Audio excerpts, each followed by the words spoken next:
My name's Naomi Green and I'm a co-founder of Tiger Tribe.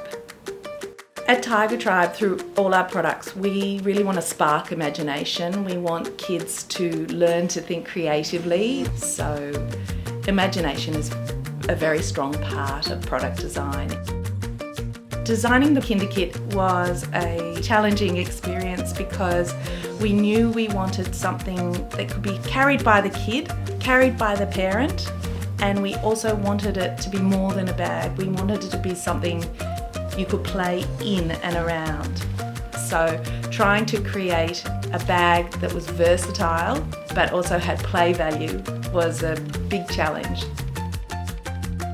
Felt Stories Garden is a really fun set where you can create little stories about gardens, flowers and vegetables and bugs. They're one of the first things that kids explore in the world around them. So we thought it was very relatable, and that's why we chose to design a garden in our Felt Stories.